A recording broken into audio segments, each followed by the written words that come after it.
నమస్కారం, సుఖీభవకు స్వాగతం. ఈ రోజు సుఖీభవలో టీకాతో సర్వైకల్ క్యాన్సర్ కు చెక్, కోలోరెక్టల్ క్యాన్సర్ కు మందు దొరికేసిందా? నామమాత్రపు ఉపవాసంతో షుగర్ తగ్గుతుందా? కాళ్లల్లో రక్తపు గడ్డలు ఎందుకు ప్రమాదకరం? ఇంకా హెల్త్ టిప్. చీకటిలో ఉన్న సమస్యనైనా ముందే గుర్తిస్తే దాన్ని నివారించడం సాధ్యమే. మహిళలకు ప్రాణాంతకంగా పరిణమించే సర్వైకల్ క్యాన్సర్ విషయంలో ఇది 100% పాళ్లు నిజం. సకాలంలో హెచ్పివి టీకా తీసుకోవటం, తరచూ పాప్స్మియర్ పరీక్షను చేయించుకుంటూ ఉండటం ద్వారా ఈ ప్రమాదకర క్యాన్సర్ను పూర్తిగా నివారించుకోవచ్చని చెబుతారు డాక్టర్లు. సర్వైకల్ క్యాన్సర్కు అడ్డుకట్ట వేసే మార్గాల గురించి ఇప్పుడు తెలుసుకుందాం.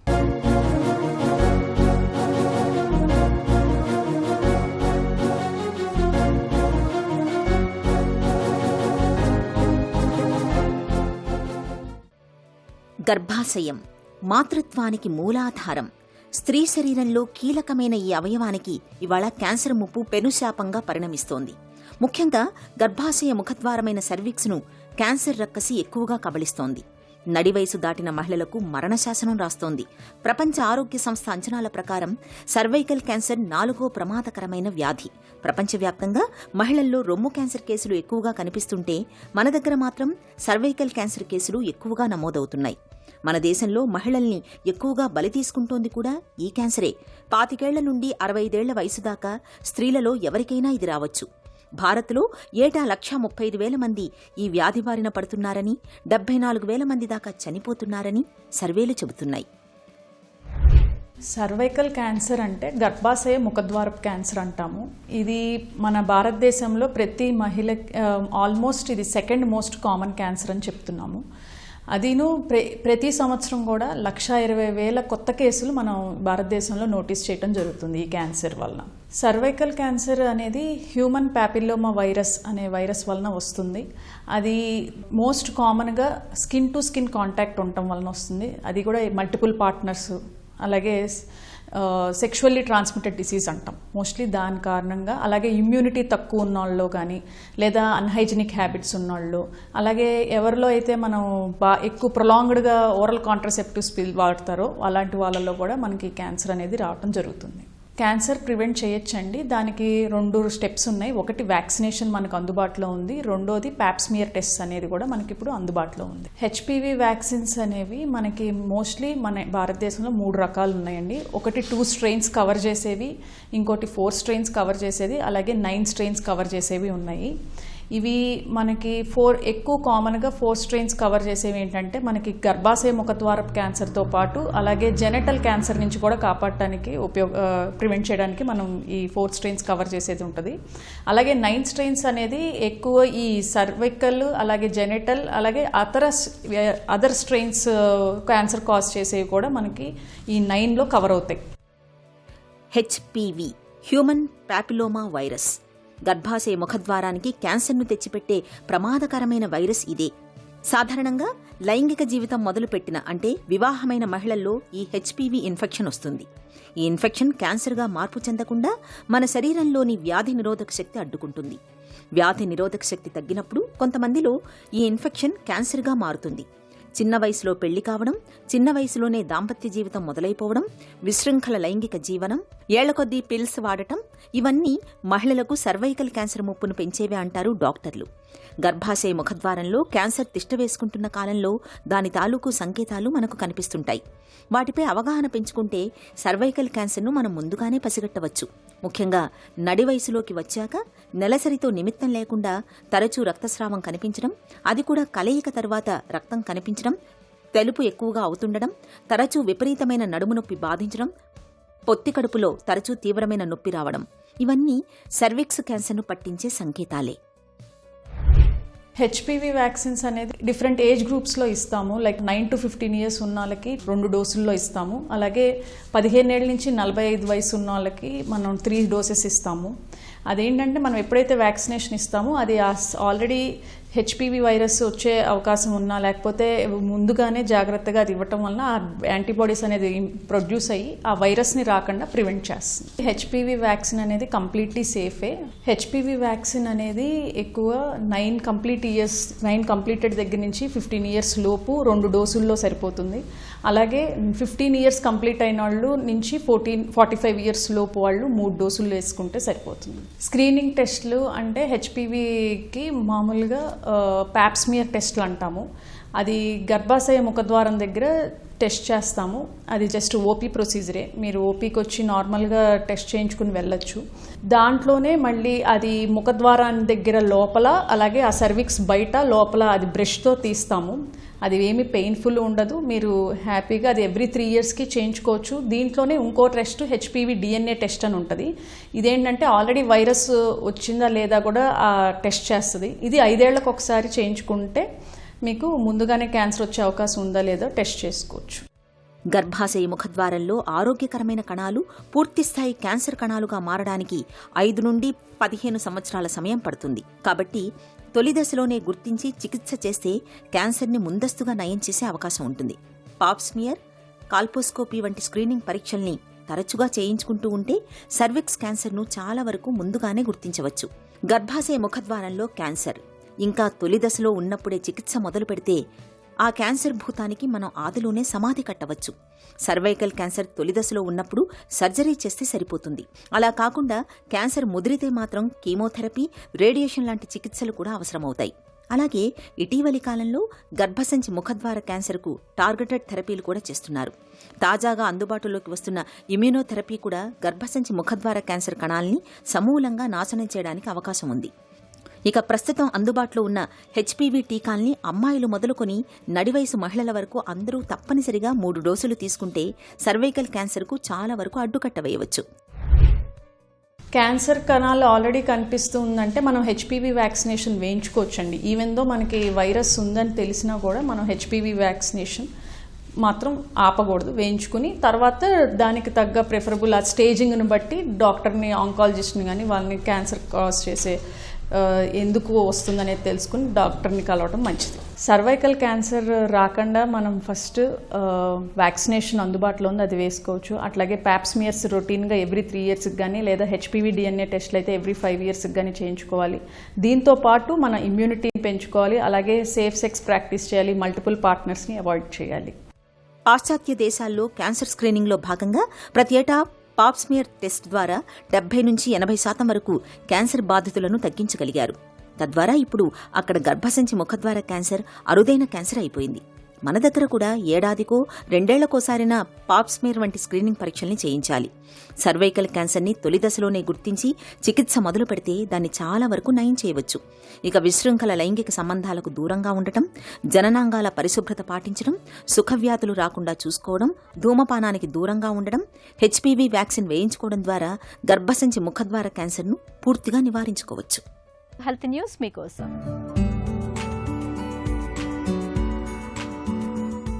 ఆధునిక జీవనశైలి మూలంగా ఇవాళ యువతలో కోలోరెక్టల్ క్యాన్సర్ కేసులు ఎక్కువగా నమోదవుతున్నాయి. ఈ క్యాన్సర్కు కీమోథెరపీ, ఇమ్యునోథెరపీ వంటి సంప్రదాయ చికిత్సలు ఉన్నప్పటికీ అవి అంతగా విజయవంతం కావటం లేదు. ఈ నేపథ్యంలో జపాన్కు చెందిన శాస్త్రవేత్తలు కోలోరెక్టల్ క్యాన్సర్ వైద్యంలో విప్లవాత్మక మార్పులు తీసుకొచ్చే ఒక అద్భుత ఆవిష్కరణ చేశారు. చెట్లపై తిరుగాడే ఒక చిన్న కప్ప పేగుల్లో కోలోరెక్టల్ క్యాన్సర్ చికిత్సలో ఉపయోగపడే బ్యాక్టీరియా ఉన్నట్లు కనుగొన్నారు. జపాన్లోని advanced institute of science and టెక్నాలజీకి చెందిన పరిశోధకులు చెట్లపై తిరిగే కప్ప పొట్టలో కనిపించే బ్యాక్టీరియాను పరిశీలించారు. వీటిలో ఎవిన్గెల్లా అమెరికానా అనే బ్యాక్టీరియా కోలోరెక్టల్ క్యాన్సర్ చికిత్సలో మెరుగ్గా పనిచేస్తున్నట్లు శాస్త్రవేత్తలు గుర్తించారు. ఆ బ్యాక్టీరియాను ఎలుకల్లో ప్రవేశపెట్టి పరిశోధనలు చేసినప్పుడు క్యాన్సర్ కణితులు పూర్తిగా మాయమయ్యాయని వారు చెబుతున్నారు. ఆ బ్యాక్టీరియా కారణంగా ఆరోగ్యవంతంగా మారిన ఎలుకల శరీరంలోకి మరోసారి క్యాన్సర్ కణాలు ప్రవేశపెట్టారు. అయితే ఆ ఎలుకల్లో క్యాన్సర్ కణాలు అభివృద్ధి చెందకుండా అదృశ్యమైపోయాయని పరిశోధకులు పేర్కొంటున్నారు. ఎవిన్గెల్లా అమెరికానా బ్యాక్టీరియా క్యాన్సర్ కణాలను నేరుగా నాశనం చేస్తుందని, అలాగే రోగనిరోధక వ్యవస్థను కూడా బలోపేతం చేస్తుందని పరిశోధకులు వివరిస్తున్నారు. కీమోథెరపీతో పోల్చుకుంటే ఈ బ్యాక్టీరియాతో చేసే చికిత్స చాలా సురక్షితమైందని, దుష్ఫలితాలు కూడా తక్కువేనని వారు తెలిపారు. ఈ వైద్య విధానంపై మరింత లోతుగా పరిశోధనలు చేసేందుకు శాస్త్రవేత్తలు సిద్ధమవుతున్నారు.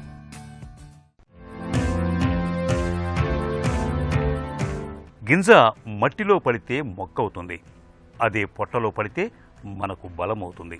ప్రతిరోజు గుప్పెడు మొలకెత్తిన గింజల్ని నోట్లో వేసుకుంటే చక్కటి ఆరోగ్యం సొంతమవుతుందని చెబుతారు నిపుణులు. మనం తీసుకునే ఆహారంలో గింజ ధాన్యాలే ఆరోగ్యాన్ని కలిగిస్తాయి. మామూలు గింజల కంటే మొలకలు వచ్చిన గింజలలోనే పోషక విలువలు సమృద్ధిగా లభిస్తాయి. ముడి ధాన్యాల కంటే మామూలు గింజల కంటే మొలకెత్తిన గింజలు త్వరగా జీర్ణమవుతాయి. గింజలు మొలకెత్తే సమయంలో వాటిలో క్లోరోఫిల్ శాతం ఎక్కువగా ఉంటుంది. రక్తహీనతతో బాధపడే వారికి క్లోరోఫిల్ ఒక అద్భుతమైన ఔషధంగా పనిచేస్తుంది. షుగర్ జబ్బుతో బాధపడే వాళ్లు ప్రతినిత్యం ఉదయం పూట ఉపాహారంగా మొలకెత్తించిన గింజల్ని తీసుకోవటం వల్ల వారిలో షుగర్ జబ్బు చక్కగా అదుపులో ఉంటుంది. గింజలు మొలకెత్తేటప్పుడు జరిగే రసాయనిక మార్పుల వల్ల విటమిన్లు, పీచు పదార్థాల శాతం అనూహ్యంగా పెరుగుతుంది. ఇవన్నీ మన పొట్టలో జీర్ణక్రియను సవ్యంగా ఉంచుతాయి. మొలకెత్తిన గింజలను శరీరానికి శక్తినిచ్చే ఎంజైముల ఖజానాగా చెప్పుకోవచ్చు. మొలకెత్తిన గింజలలో పిండి పదార్థాలు తక్కువగా ఉంటాయి. మాంసకృత్తులు, విటమిన్ల శాతం బాగా ఎక్కువగా ఉంటుంది.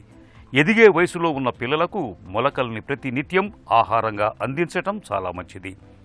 మొలకలను పచ్చిగా తినలేని వారు గింజలను తాలింపు వేసి అందులో సన్నగా తరిగిన ఉల్లి ముక్కలు, కొత్తిమీరను చల్లి ఆ మిశ్రమంలోకి కొద్దిగా నిమ్మరసాన్ని పిండి తీసుకుంటే ఎంతో రుచిగా ఉంటుంది.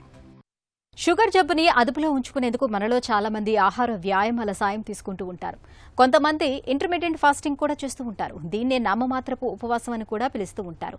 భోజన వేళలకు మధ్య ఎక్కువ సమయం తీసుకోవటమే ఇందులోని అంతఃసూత్రం. ఇలా చేయటం వల్ల షుగర్ చక్కగా అదుపులో ఉంటుందని నమ్ముతారు. అసలు ఈ నమ్మకంలో నిజమెంత? ఆసక్తికరమైన ఈ విషయం గురించి డాక్టర్ ఏం చెప్తున్నారో ఇప్పుడు విందాం.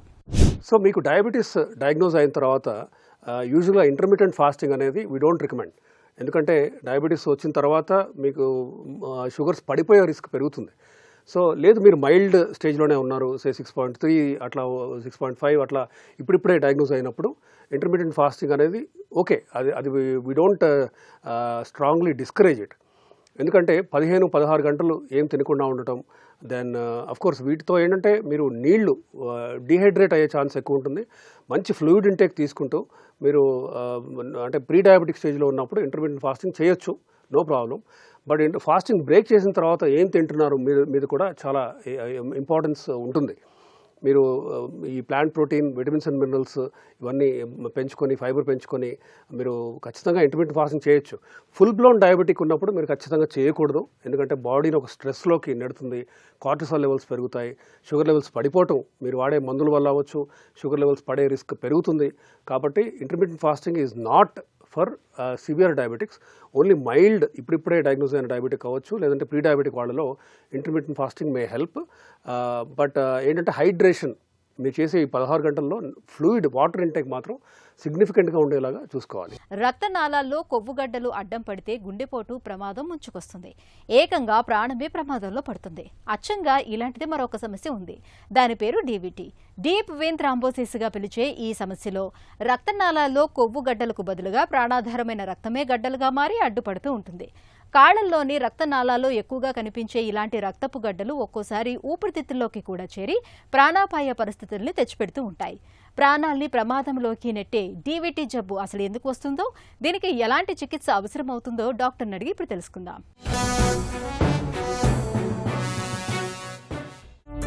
డీవీటీ అంటే ఏంటి?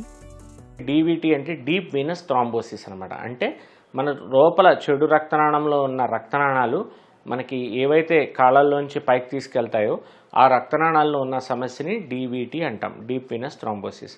సో ఆ రక్తనాళాలన్నిటిలో రక్తం గడ్డ కట్టేయటం వల్ల సడన్గా ఉన్నటువంటి కాళ్ళు ఉబ్బటము, లేకపోతే ఊపిరితిత్తుల్లో సమస్యలు రావటము, ఊపిరి అందకపోవటము, ఆయాసం రావటము, సో నొప్పి, తీవ్రమైన కాళ్ళలో నొప్పి, నడవలేకపోవటం, ఇవన్నీ ఉండేదాన్ని డీవీటీ అంటామన్నమాట.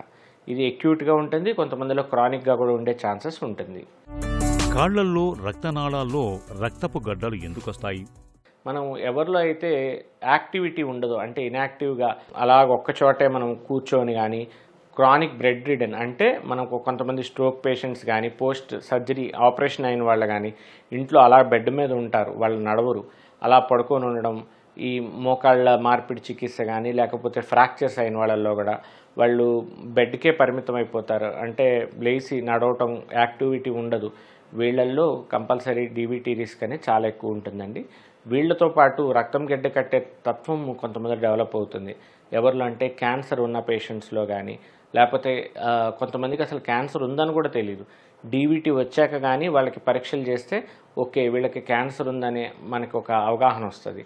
అలాగా అంటే క్యాన్సర్ పేషెంట్స్లో కానీ, స్మోకర్స్ కానీ, లేకపోతే షుగర్ ఉన్న వాళ్ళల్లో కానీ, డీహైడ్రేషన్, కొంతమంది వామిటింగ్స్, మోషన్స్ అయి డీహైడ్రేట్ అవుతారు, రక్తం గడ్డ చిక్క పడే తత్వం ఉంటుంది. ఇలాంటి వాళ్ళందరిలో కూడా ఈ డీవీటీ అనేది ఉండేదానికి చాలా ఆస్కారం ఉంటుందండి. సో ఈ డీవీటీ వీళ్ళందరిలో కూడా రావడానికి చాలా ముఖ్యమైన కారణం. ఇంకొన్ని రేర్ కాసెస్ ఉంటాయి, లైక్ వెరికోస్ వెయిన్స్ని కూడా నెగ్లెక్ట్ చేస్తే కూడా డీవీటీ వచ్చేదానికి కూడా ఛాన్సెస్ ఉన్నాయి. కొన్ని ఒక్కొక్కసారి కంప్రెసివ్ సిమ్టమ్స్, అంటే మన పైన రక్తనాళం ఈ వెయిన్ని ప్రెస్ చేయటం వల్ల కూడా ఒక్కొక్కసారి క్లాట్ అయ్యే ప్రమాదం ఉంటుందండి.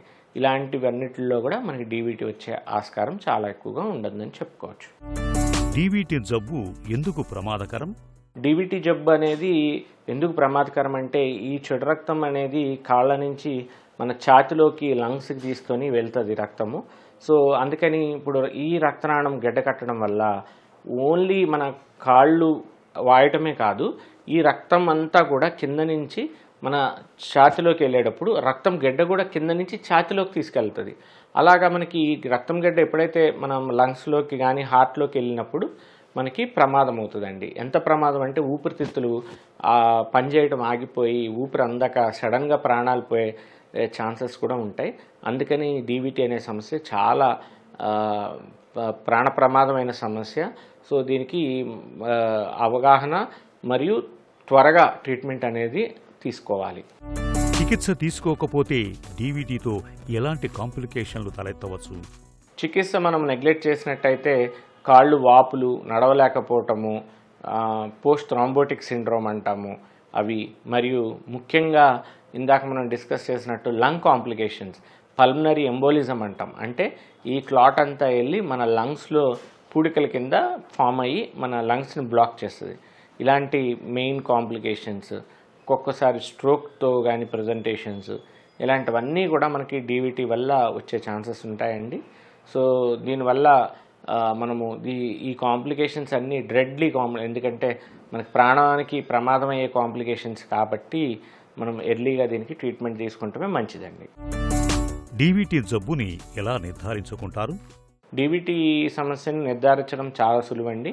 మీరు వెంటనే ఒక వాస్కులర్ సర్జన్ దగ్గరికి వచ్చినట్టయితే మనం కాళ్ళల్లో స్కానింగ్ చేసుకొని మనము ఏదైతే ఈ రక్తనాళం బ్లాక్ అయిందనేది ఒక చిన్న డాప్లర్ స్కాన్ ద్వారా మనకి అవగాహన వస్తుందండి. ఇంకొంతమందిలో మనకి ఎంత ఎక్స్టెండ్ ఉంది ఏంటి అనే దానికి సిటీ పల్మనరీ పెరిఫెరల్ వీనోగ్రామ్ అంటాము, ఐవీసీ వరకు కూడా ఎక్స్టెన్షన్ ఉందా అనేది కూడా చూసుకోవడానికి అవి వాడుతుంటాము. ఒక్కొక్కసారి ఈ పల్మనరీ ఎంబోలిజం కూడా సస్పెక్ట్ చేసినప్పుడు సిటీ పల్మనరీ యాంజియోగ్రామ్ కూడా చేపిస్తుంటామండి. కాళ్లలో రక్తపు గడ్డలకు చికిత్స ఎలా ఉంటుంది? దీనికి ఇప్పుడు చాలా అత్యాధునికమైన చికిత్సా ప్రక్రియలు ఉన్నాయండి. ముఖ్యంగా యాంజియోజెట్ అంటాము, అంటే ఒక మిషన్ ద్వారా ఒక సన్నటి చిన్న సూత్తోనే లోపలికి వెళ్ళడం జరుగుతుంది. ఈ కాళ్ళల్లోంచి ఉన్న బ్లాక్ కొంతమంది గుండె వరకు కూడా ఉంటుందండి. అలాంటి కేసెస్లో కూడా మనము ఈ యాంజియోజెట్ కానీ పెనుంబ్రా లైట్నింగ్ ఫాస్ట్ క్యాథరర్స్ అంటాము, లేకపోతే ఫార్మకో మెకానికల్ థ్రాంబోలైసిస్ అంటాం. ఈ ప్రక్రియల ద్వారా మనం ఒక చిన్న దీని ద్వారా క్లాట్ అంతటినీ కూడా ఒక మందు ఇచ్చి కరిగిచ్చేయడం జరుగుతుంది. కొంత కరగని గడ్డలు గట్టిగా ఉన్న వాటిని ఒక మెకానికల్గా కూడా ఈ మిషన్ ద్వారా ఆ క్లాట్ని మనము ముక్కలు చేసేసి వెంటనే సక్ చేయడం జరుగుతుంది. ఇలాంటి అత్యాధునికమైన చికిత్సా ప్రక్రియలు ఒక మ్యాజిక్ లాగా ఒక 3-4 అవర్స్లోనే మళ్ళీ ఆ రక్త ప్రసరణ నార్మల్ అవుతుంది, ఆ రక్తం గడ్డలన్నీ బయటకు వచ్చేస్తాయి. దాంతోపాటు కొంతమందిలో పల్మనరీ ఎంబోలిజం అనేది రిస్క్ ఉన్న వాళ్ళల్లో మరి ముఖ్యంగా మనం ఈ ఫిల్టర్, డీవీటీ ఫిల్టర్ అని కూడా వేస్తామండి. ఇది ఒక అంబ్రెల్లా లాగా ఉంటుంది, జాలిలాగా. దాన్ని ఇలాగ మనం ఐవీసీ ఫిల్టర్లో చేస్తాం. దాని పని అయిపోయిన తర్వాత మళ్ళీ తీసేయడం కూడా జరుగుతుందండి. డీవీటీ జబ్బును నివారించుకునే అవకాశం ఉందా? ప్రాపర్గా హైడ్రేషన్ మెయింటైన్ చేయటము, ఇతర రిస్క్ ఫ్యాక్టర్స్ ఏమీ లేకుండా చూసుకుంటాము. ఇందాక మనం అనుకున్నట్టు ఏదైతే యాక్టివిటీ పోస్ట్ సర్జరీలో వెంటనే మనం లేచి నడవటం, డెలివరీకి పోస్ట్ ప్రెగ్నెన్సీలో కూడా చాలా జాగ్రత్తలు తీసుకోవాలి మనము. అంటే యాక్టివిటీ వెంటనే మనం నడవటం మంచిగా. ఎవరిలో అయితే మనం రిస్క్ ఉందో వాళ్ళకి డీవీటీ ప్రొఫిలాక్టిక్ స్టాకింగ్స్ అని ఉంటాయి, అవి వాడుకోవచ్చు. కొంతమందికి ఫార్మకోమెక ప్రొఫిలాక్సిస్ అని ఇస్తాము, ఇంజెక్షన్స్ కూడా ఇస్తాం. ఇలాంటి ముందు జాగ్రత్తలన్నీ తీసుకుంటాం వల్ల, యాక్టివిటీ కూడా మంచిగా ఉండడం వల్ల మనకి డీవీటీ అనేదాన్ని అవాయిడ్ చేయొచ్చు. స్మోకింగ్ ఇలాంటివి ఉన్న వాళ్ళలో స్మోకింగ్ మానేయటం చాలా ముఖ్యం డీవీటీకి. సో ఎవరిలో అయితే గడ్డకట్టే తత్వం ఉందో వాళ్ళల్లో మరి ముఖ్యంగా ఈ డీవీటీని ఒక ముందుగానే జాగ్రత్త తీసుకున్నట్టయితే అవాయిడ్ చేసుకోవచ్చు. డీవీటీ జబ్బు విషయంలో అప్రమత్తతే మనకు రక్షణ కవచం. కాళ్లలోని రక్తనాళాల్లో రక్తపు గడ్డల ఆనవాళ్లను సకాలంలో గుర్తించి సత్వరమే చికిత్స మొదలు పెడితే డీవీటీ జబ్బు నుంచి సులువుగానే బయటపడొచ్చు. ఒక చిన్న చిట్కా మీకోసం. హార్మోన్ల లోపంతో బాధపడుతున్నప్పుడు ప్రతిరోజు గుప్పెడు పొద్దుతిరుగుడు గింజల్ని తినడాన్ని అలవాటు చేసుకోండి. వీటిలో దాదాపు 100కు పైగా విభిన్న రకాల ఎంజైములు ఉంటాయి. ఇవి హార్మోన్ల అసమతుల్యతను క్రమబద్ధీకరిస్తాయి. వీటిలోని ఫోలిక్ యాసిడ్ రక్తహీనతను తగ్గిస్తుంది.